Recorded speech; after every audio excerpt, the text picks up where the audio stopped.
Hello student, welcome to polytechnic class. मैं सचिन एक बार फिर हाजिर हूँ आप सभी के लिए repair and maintenance of building के ऑब्जेक्टिव क्वेश्चन लेकर के। आज का जो हमारा टॉपिक है वो है आपका maintenance and repair method for RCC and paint.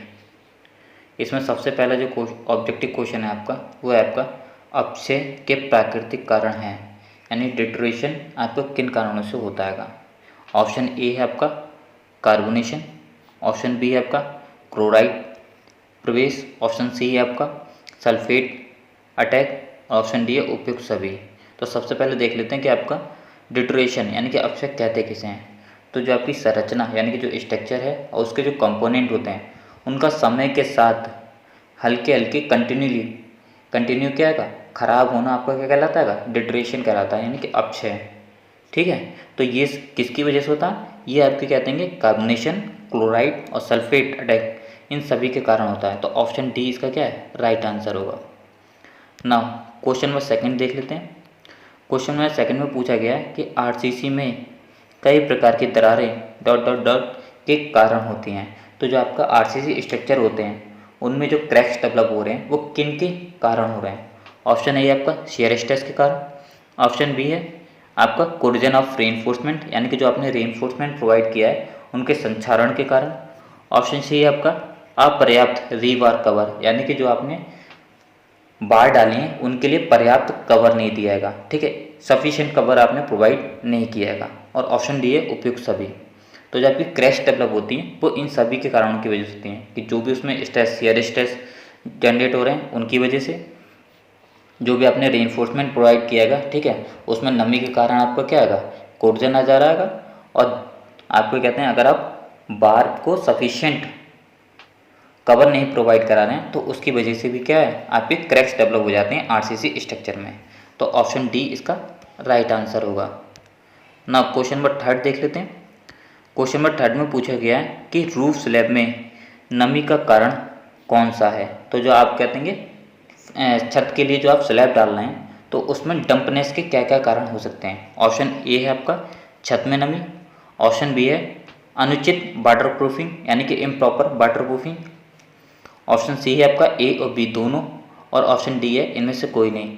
तो जो आपकी रूफ यानी कि जो आपने छत स्लैब डाली हैगी, ठीक है, अब उसमें नमी आ रही है तो उसके क्या मान लीजिए अगर आप कहते हैं कि छत पर पानी वगैरह भर जाता है तो पानी भर जाएगा तो उसकी वजह से क्या है कि कुछ टाइम के बाद उसमें क्या नमी आने लगेगी। तो छत में अगर नमी है तो भी क्या रूफ में आपकी नमी आ जाएगी। ठीक है, जो स्लैब है उसमें क्या नमी आ जाएगी। दूसरा क्या है, अगर आप वाटर प्रूफिंग नहीं करेंगे तो काफ़ी टाइम तक अगर कि छत पे पानी भरा रहता है तो उसकी वजह से भी क्या आपके जो स्लैब है, रूफ स्लैब है, उसमें क्या आपकी नमी आ जाएगी। तो ऑप्शन सी इसका क्या राइट आंसर होगा, ए और बी दोनों। ना क्वेश्चन नंबर 4 देख लेते हैं। क्वेश्चन नंबर 4 में पूछा गया है कि उचित ढलान की कमी के कारण पानी का ठहराव किसके द्वारा रोका जाता है।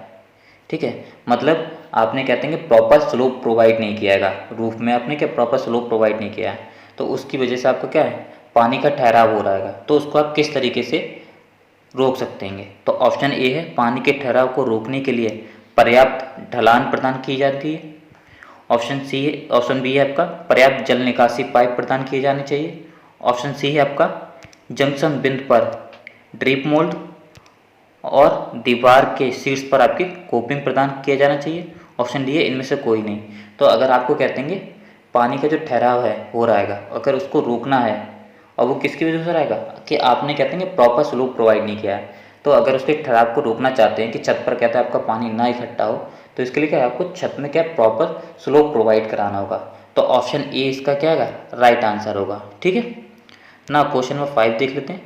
क्वेश्चन नंबर 5 में पूछा गया है कि कनेक्शन और जोड़ों से पाइप से पानी का रिसाव किसके द्वारा रोका जाता है। तो पाइप में जो आप कहते हैं जब आप कहते हैं पाइप फिटिंग करते हैं तो उसमें जो आपके कनेक्शन और जोड़ हैं अगर उनमें से अगर पानी का आपको रिसाव रोकना है तो ये किसके द्वारा रोका जा सकता है।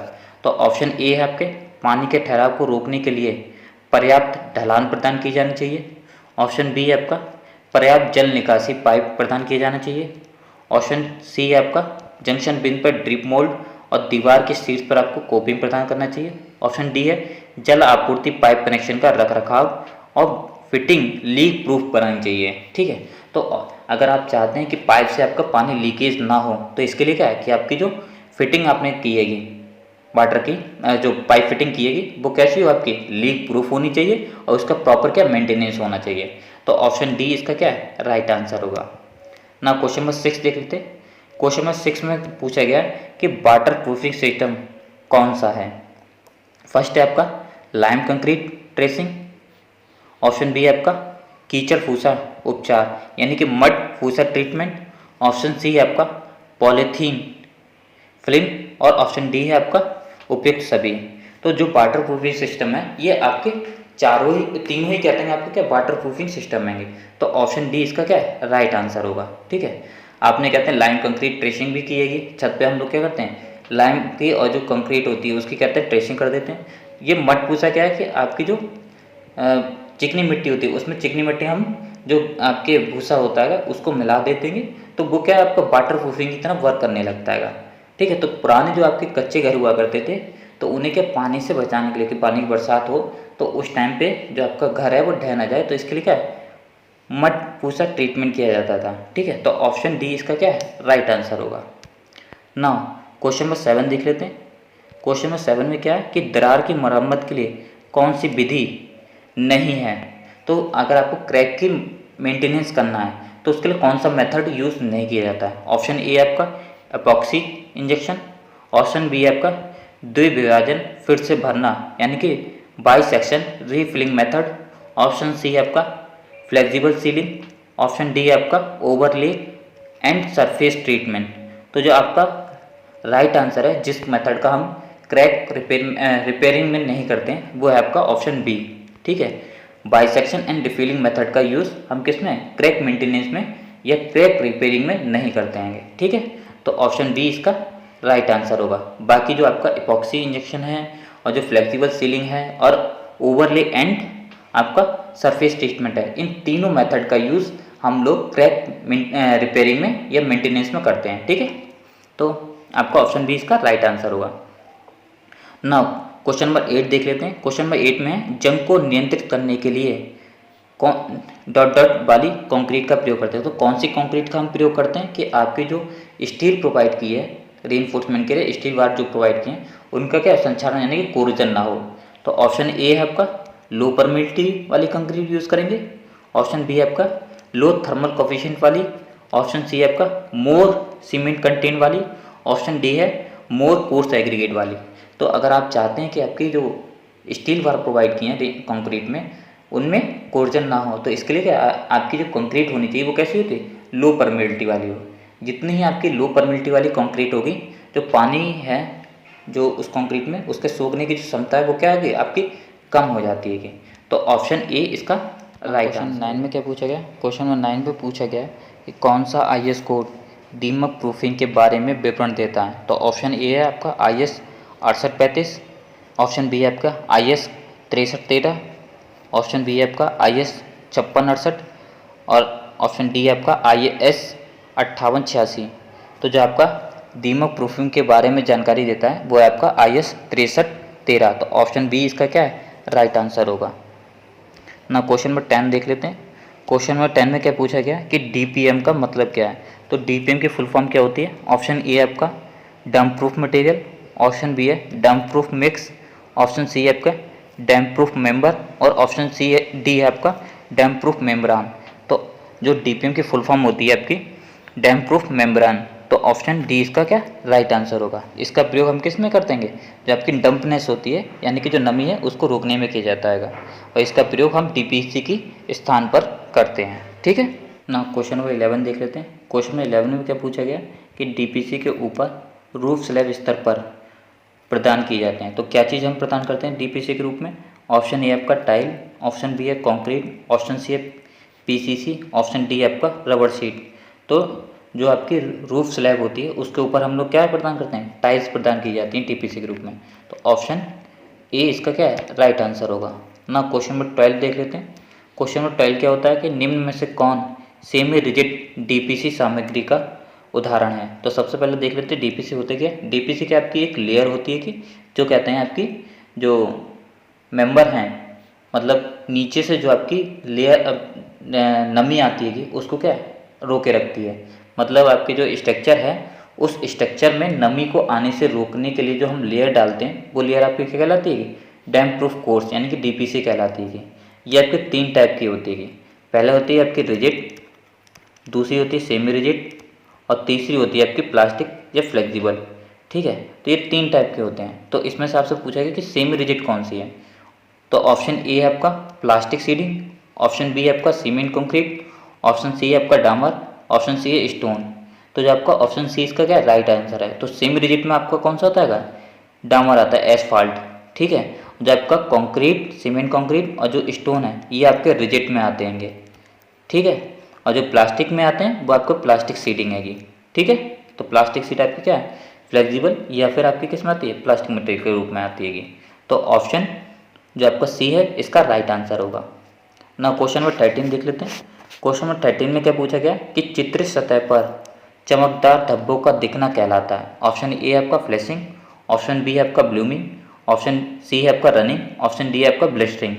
तो जो आपकी पेंटेड सरफेस होती है उस पर जो चमकदार धब्बे बनते हैं वो किसकी वजह से बनते हैं? आपके जो आपकी पेंट है उसकी पुअर क्वालिटी की वजह से बनते हैं। ठीक है, और ये आपका क्या कहलाता है? फ्लैशिंग कहलाता है। तो ऑप्शन ए इसका क्या है? राइट आंसर होगा ना। क्वेश्चन नंबर 14 देख लेते हैं। क्वेश्चन नंबर 14 में क्या है? स्पोनिफिकेशन चित्रित सतह पर एक दोष है और इसकी पहचान निम्न रूप में की जाती है। तो ऑप्शन ए आपका झुर्रियों के रूप में, ऑप्शन बी है डल पिच के रूप में, ऑप्शन सी है बुलबुल के रूप में, ऑप्शन डी है आपका साबुन पैच के रूप में। तो आपका जो राइट आंसर है वो है आपका ऑप्शन डी, यानी कि स्पॉन्जिफिकेशन की जो हम कहते हैं पहचान करते हैं वो क्या आएगा? साबुन पैच के रूप में की जाती है।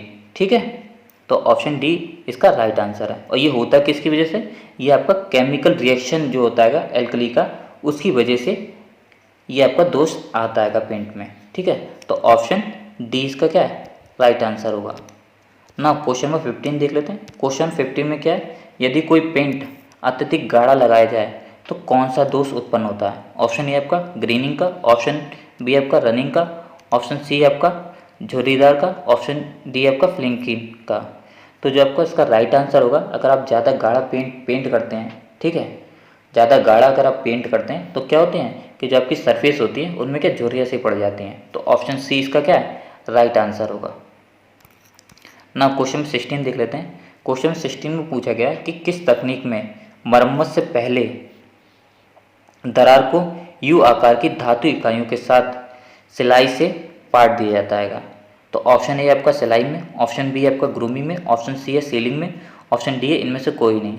तो जो आपकी सिलाई करते हैं, स्ट्रेचिंग करते हैं, उसमें सबसे पहले क्या आपके होल किए जाते हैं, फिर उन होल्स में आपके कहते हैं यू आकार की धातु की इकाई क्या होता है? फिट कर दी जाती हैं, और फिर उन आपके जो होल हैं उन होल्स में आपके फ्लेक्सिबल मटेरियल भर दिए जाते हैं। ठीक है, जिससे जो आपकी यू आकार के जो धातु की इकाई है वो आपकी क्या है? निकले नहीं। तो ऑप्शन ए इसका क्या है? राइट आंसर होगा ना। क्वेश्चन नंबर 17 देख लेते हैं। क्वेश्चन नंबर 17 में है कि बढ़ती नमी के खिलाफ डीपीसी की मरम्मत के तरीके हैं। तो ऑप्शन ए आपका फिजिकल, ऑप्शन बी आपका इलेक्ट्रिकल, ऑप्शन सी है आपका केमिकल, ऑप्शन डी है उपयुक्त सभी।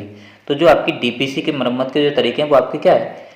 फिजिकल तरीके से भी हम कर सकते हैं, आपके इलेक्ट्रिकल और जो केमिकल है उन तरीके से भी। तो ऑप्शन डी इसका क्या है? राइट आंसर होगा। फिजिकल में क्या करते हैं? हम कोई एक लेयर प्रोवाइड कराते हैं जिससे आपकी जो नमी है वो नीचे से ऊपर की तरफ बढ़ नहीं पाती है। ठीक है, इलेक्ट्रिकल में क्या करते हैं कि आपकी जो कॉपर स्ट्रिप होती हैं, ठीक है, उन कॉपर स्ट्रिप को कहते हैं कनेक्ट कर देते हैं इलेक्ट्रोड से।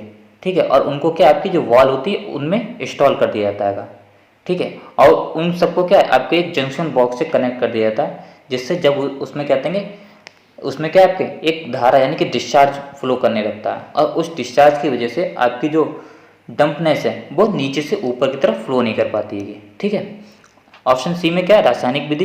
तो रसायन में क्या करते हैं हम? कुछ केमिकल्स कहते हैं मिला करके केमिकल्स मिला दिए जाते हैं, जिनकी वजह से आपकी जो नमी है वो नीचे से ऊपर की तरफ बढ़ नहीं पाती। तो इसका जो राइट आंसर होगा वो ऑप्शन डी, ठीक है, उपयुक्त सभी ना। क्वेश्चन नंबर 18 देख लेते हैं।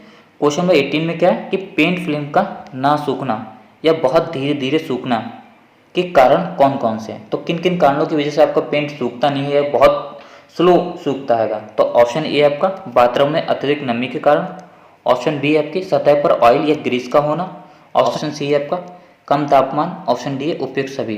तो जो आपकी पेंट की जो सरफेस है वो बहुत धीरे धीरे सूख रही है या सूख नहीं रही है, तो इसका रीज़न क्या हो सकता है कि आपका जो वातावरण है उसमें बहुत ज़्यादा नमी है, यानी कि ज़्यादा टेम्परेचर यानी कि धूप हीट नहीं है, तो उसकी वजह से क्या होता है आपका जो पेंट है वो बहुत स्लो सूखता है।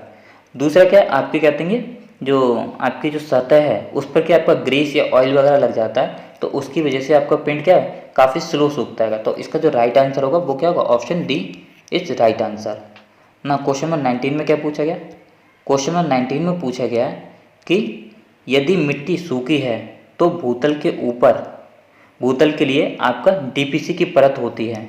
तो अगर आपकी जो सरफेस है अगर वो सूखी हुई है तो ग्राउंड लेवल पर जो हम कहते हैं डीपीसी प्रयोग करते हैं, तो किसका प्रयोग करते हैं डीपीसी के रूप में?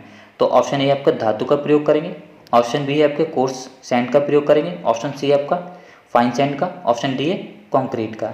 तो ग्राउंड लेवल पर अगर आपकी जो भूमि है, भूमि की मिट्टी अगर सूखी हुई है तो उसके लिए हम लोग डीपीसी के रूप में किसका प्रयोग करते हैं, कोर्स सैंड का प्रयोग करते हैं।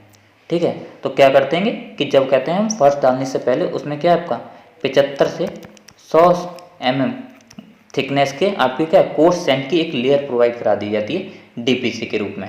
ठीक है ना। क्वेश्चन नंबर 20 देख लेते हैं।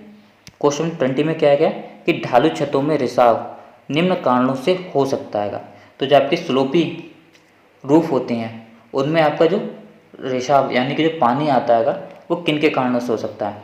ऑप्शन ए आपका अनुचित ढाल यानी कि इम्प्रॉपर स्लोप की वजह से, अधूरा छत या दीवार जंक्शन यानी कि अनफिनिश आपकी रूफ है जिसकी वजह से पानी वगैरह इकट्ठा हो रहा है, ऑप्शन सी है आपका छत के ऊपर अवसाद यानी डिप्रेशन यानी कि कोई गड्ढा वगैरह पड़ गया है छत पर, तो उसकी वजह से, ऑप्शन डी है आपकी हैवी पेंट। ठीक है, तो ये जो तीनों हैं जो आपकी नमी आ रही हैगी छत में, ये तीनों किसके लिए, फ्लैट स्लैब के लिए है।